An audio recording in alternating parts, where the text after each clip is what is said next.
Phone tapping కేసులో 7సారి SIT విచారణకు హాజరయ్యారు మాజీ ఎస్ఐబీ చీఫ్ ప్రభాకర్ రావు. రాజకీయ నేతల స్టేట్మెంట్ ఆధారంగా ఆయనను సిట్ అధికారులు విచారిస్తున్నారు. ప్రభాకర్ రావు 3 సెల్ ఫోన్స్ వాడినట్టు అధికారులు గుర్తించారు. వీటిలో ఒక సెల్ ఫోన్ స్వాధీనం చేసుకున్నారు. ప్రభాకర్ రావు సిట్కు ఇచ్చిన మొబైల్లో డాటాను క్లియర్ చేసి ఇచ్చినట్టు గుర్తించారు. మరో 2 మొబైల్స్ ను అమెరికాలో మర్చిపోయానని సిట్ అధికారులకు ప్రభాకర్ రావు చెప్పారు. ప్రస్తుతం రాజకీయ నేతల స్టేట్మెంట్ ఆధారంగా ఆయనను ప్రశ్నిస్తున్నారు.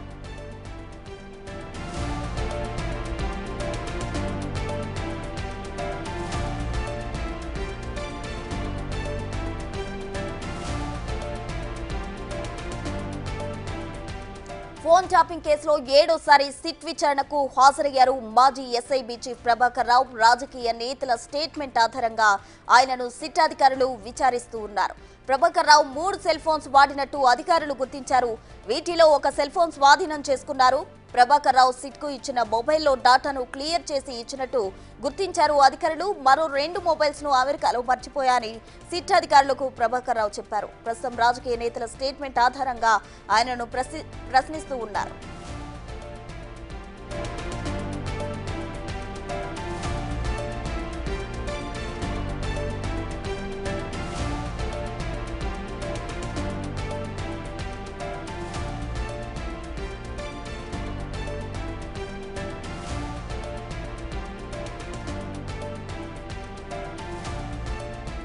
ఇదే అంశానికి సంబంధించి పూర్తి డీటెయిల్స్ మా ప్రతినిధి సుజాత అందిస్తారు. సుజాత, చెప్పండి, మాజీ SIB chief Prabhakar Rao 7సారి SIT విచారణకు హాజరవ్వడం జరిగింది. అందుకు సంబంధించిన డీటెయిల్స్ ఏంటి?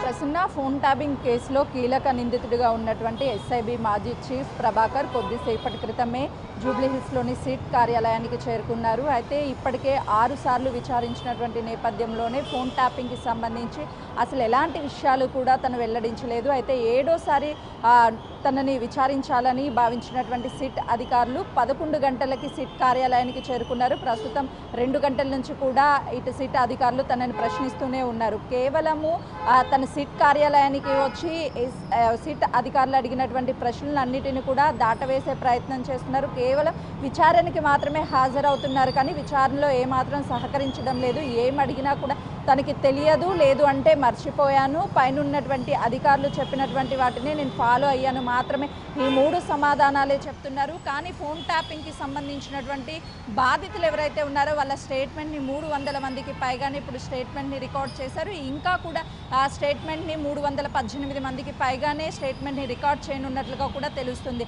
ఒక్కొక్కరు బాధితులను పిలిచి సాక్షుల్ని కూడా అటు స్టేట్మెంట్ని రికార్డ్ చేసి ఆ స్టేట్మెంట్ రికార్డ్ ఆధారంగానే ప్రభాకర్ రావుని విచారిస్తున్నారు. కానీ తన విచారణలో ఎలాంటి విషయాలు కూడా వెల్లడించడం లేదని కీలకంగా అందుతున్నటువంటి సమాచారం. ఇప్పటికే సుప్రీంకోర్టు నుంచి తనని అరెస్ట్ చేయొద్దు అని చెప్పేసి తను ముందుగానే కోర్టుని అప్రోచ్ అయ్యాడు. ఈ నేపథ్యంలోనే అటు సిట్ అధికారులు కూడా తనని కస్టడీలోకి తీసుకునేటువంటి ఆలోచనలో ఉన్నారు.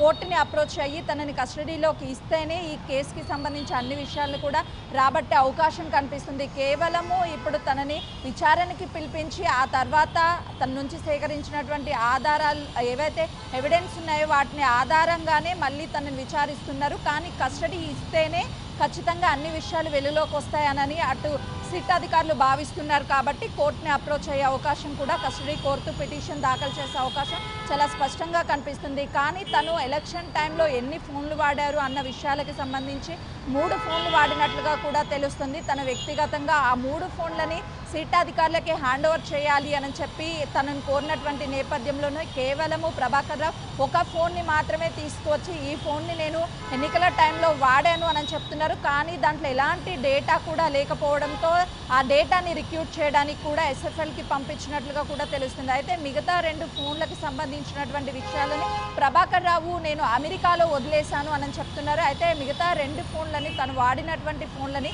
కేవలము తను అమెరికా వెళ్ళింది కూడా తన ఆరోగ్యం బాగోలేక ట్రీట్మెంట్ కోసం అక్కడికి వెళ్ళాను అని చెప్పినటువంటి ప్రభాకర్ తిరిగి హైదరాబాద్కి వచ్చినప్పుడు ఎందుకు ఆ 2 ఫోన్లు కూడా అక్కడ వదిలేశారు అని చెప్పేసి తనని ప్రశ్నిస్తున్నట్లు తెలుస్తుంది. అయితే తన నుంచి మాత్రం ఎలాంటి సమాచారం రావడం లేదు. ఫోన్ ట్యాపింగ్కి సంబంధించి ఇప్పటి వరకు ప్రభాకర్ రావు చెప్తేనే మేము ఫోన్ ట్యాపింగ్కి పాల్పడ్డాము అని చెప్పినటువంటి భుజంగరావు, తిరుపతన్న, రాధాకిషన్, శ్రవణ్ రావు వీళ్ళు 4 చెప్పినటువంటి విషయాలను కూడా ప్రభాకర్ ప్రభాకర్ రావుని అడుగుతున్నటువంటి నేపథ్యంలో తను నాకు ఎలాంటి సంబంధం లేదు, పైన ఉన్నటువంటి అధికారులు ఆదేశాలు జారీ చేస్తేనే నేను చేశాను అని చెప్పి మాత్రమే సమాధానం ఇస్తున్నట్లు తెలుస్తుంది.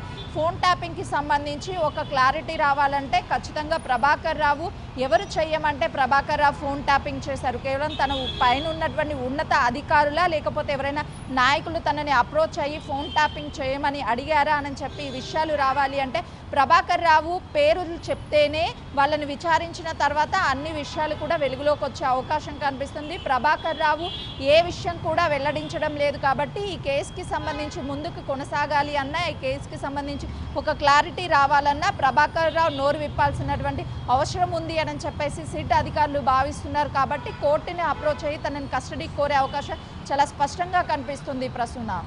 ఎగ్జాక్ట్లీ సుజాత, మీరన్నట్టు ఇప్పటి వరకు కూడా 6 సార్లు హాజరై ఏ విధమైనటువంటి సమాధానం కూడా చెప్పలేదు. ఈ రోజు 7వసారి విచారణ చేస్తూ ఉన్నారు. మరి ఈ రోజైనా సహకరించే అవకాశం ఉందంటారా? సహకరించిన పక్షంలో వాళ్ళ యాక్షన్ ప్లాన్ ఎలా ఉండే అవకాశం ఉందంటారు సిట్ అధికారులు? ఎగ్జాక్ట్లీ ప్రసూన, అంటే ఇప్పటి వరకు 6 సార్లు విచారణకి హాజరయ్యారు. ఆ విచారణలో బాధితులు ఇచ్చినటువంటి స్టేట్మెంట్ ఆధారంగా సిట్ అధికారులు కొన్ని ఎవిడెన్స్ని కలెక్ట్ చేశారు. అటు ఎవరైతే ఈ కేసులో ఉన్నటువంటి నిందితులు రాధాకిషన్ కావచ్చు, తిరుపతన్న, భుజంగరావు, శ్రవణ్ రావు వీళ్ళు ఇచ్చినటువంటి స్టేట్మెంట్ ఆధారంగానే ప్రభాకర్ రావుని విచారించారు. ప్రభాకర్ రావు ఏ విషయాలకు కూడా తన ఆన్సర్ చేయకపోవడంతోనే మరొకసారి నేడు 7వసారి విచారణకు హాజరు కావాలని చెప్పారు. తన నిన్న విచారణలో 6వ రోజు విచారణలో భాగంగా తన ఫోన్ని కూడా స్వాధీనం చేసుకున్నారు. అంటే ఎందుకు డేటాని డిలీట్ చేయాల్సి వచ్చింది, ఎందుకు డిలీట్ చేశారు, మేము మొబైల్ స్వాధీనం చేయండి అని అడగంగానే ఎందుకు మొబైల్ స్వాధీనం చేయలేదంటే మొదటి రోజు సిట్ విచారణకు వచ్చినప్పుడే తను ఎన్నికల టైంలో వాడినటువంటి ఫోన్స్ అన్నిటినీ కూడా హ్యాండ్ ఓవర్ చేయాలి అని సిట్ అధికారులు కోరారు. కానీ ఇప్పటి వరకు తను ఎలాంటి ఫోన్లు స్వాధీనం చేయకుండా ఉన్నారు. కానీ నిన్న వచ్చినప్పుడు ఖచ్చితంగా హ్యాండ్ ఓవర్ చేయాలి అని అడిగినటువంటి సిట్ అధికారులకి తన మొబైల్ ఫోన్లో ఉన్నటువంటి డేటాని మొత్తం క్లియర్ చేసి తను ఎవరితో మాట్లాడాడు, తన చాట్ ఏంటి, అంటే ఎన్నికలైనప్పటి నుంచి ఇప్పటి వరకు ఉన్నటువంటి డేటానంతా ఎందుకు క్లియర్ చేశారు. ఎప్పుడైతే బీఆర్ఎస్ ప్రభుత్వం అధికారం కోల్పోయిందో అప్పుడు తను అమెరికా వెళ్ళిపోవడం, ఇక్కడ నుంచి తన ఉద్యోగానికి కూడా రాజీనామా చేయడం, ఇవన్నీ చేశాడు. ఎందుకు చేశాడు, ఆ తర్వాత అందులో ఉన్నటువంటి డేటానంతా అప్పుడే ఎందుకు ధ్వంసం చేశాడు, ఇప్పుడు డేటా ఏమయ్యింది, ఎవరితో మాట్లాడారు, ఈ విషయాలన్నింటినీ కూడా ప్రశ్నిస్తున్నారు. కానీ తను ఎవరికి సంబంధం లేదు, నా పై అధికారులు చెప్పినటువంటి విధంగా నేను నడుచుకున్నాను, నా వృత్తిలో భాగంగానే చేశాను, ఎవరి ఫోన్ ట్యాప్స్ ఎలాంటివి చేయలేదు అని చెప్పేసి తను చెప్పే ప్రయత్నం చేస్తున్నాడు. సిట్ అధికారులు కీలకంగా ప్రశ్నిస్తున్నది మొబైల్లో ఉన్నటువంటి డేటా ఏమైంది అంటే నాకు తెలియదు, ఎలా డిలీట్ అయిందో తెలియదు, ఉన్న డేటా అంతా ప్రస్తుతం ఉన్నటువంటి డేటాని నేను ఈ ఫోన్ వాడలేదు అని చెప్పేసి వ్యక్తిగతంగా ఎలాంటి ఫోన్లు కూడా వాడలేదని చెప్పి దాటవేసే ప్రయత్నం చేస్తున్నారు. ప్రభాకర్ రావు నోరు విప్పితేనే ఈ కేసుకి సంబంధించినటువంటి విషయాలన్నిటి మీద ఒక క్లారిటీ వస్తుంది. ఫర్దర్గా ఎవరికి నోటీసులు ఇవ్వాలి, ఎవరిని విచారించాలి, ఈ కేసు ముందుకు కొనసాగే అవకాశం కూడా కనిపిస్తుంది. కానీ ప్రభాకర్ రావు నుంచి ఎలాంటి విషయాలు కూడా తను చెప్పడం లేదు. కేవలము సిట్ పిలిచారు, నేను ఇక్కడికి హాజరయ్యాను అని చెప్పేసి కోర్టు ఆదేశాలు ఉన్నాయి.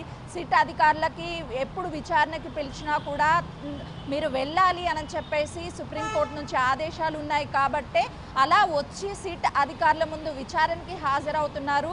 కానీ ఎలాంటి విషయాలు కానీ ఎలాంటి సమాధానాలు కానీ ప్రభాకర్ రావు చెప్పడం లేదు.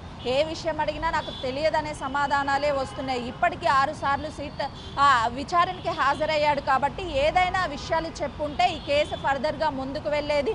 పోలీసులు మొదటి నుంచి కూడా అటు డీసీపీ విజయ్ కుమార్ నేతృత్వంలో అమెరికా నుంచి తీసుకురావడం దగ్గర నుంచి ఇప్పటికి విచారణ కొనసాగడం వరకు కూడా ప్రతి విషయంలో కీలక పాత్ర పోషించినటువంటి డీసీపీ విజయ్ కుమార్ పలు ప్రశ్నల సిట్ అధికారిగా ఉన్నాడు. తను ఏ ప్రశ్న అడిగినా కూడా తెలియదు అని చెప్తున్నారు. కాబట్టి ఈ కేసుని ఎట్టి పరిస్థితిలో కూడా డ్రాప్ అయ్యే అవకాశం లేదు. ముందుకు కొనసాగించాలన్నటువంటి ఇటు సిట్ అధికారుల నిర్ణయము కోర్టును ఆశ్రయించి తనని కస్టడీకి కోరితే ఖచ్చితంగా కేసు ముందుకు వెళ్ళి ఇందులో ఉన్నటువంటి కీలకదారులు సూత్రధారులు ఎవరనే అవకాశం చాలా స్పష్టంగా కనిపిస్తుంది, తెలిసే అవకాశం.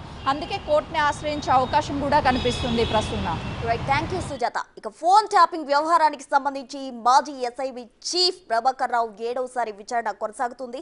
మరి ఈ విచారణలోనైనా ఆయన సమాధానాలు ఇస్తారా, లేకపోతే ముందులాగే ఆయన వెనుక వేసుకుంటూ వస్తారా అన్నది చూడాలి. దీనికి సంబంధించి సిట్ అధికారులు ఎటువంటి నిర్ణయం తీసుకుంటారు, తదుపరి యాక్షన్ ప్లాన్ ఏంటనేది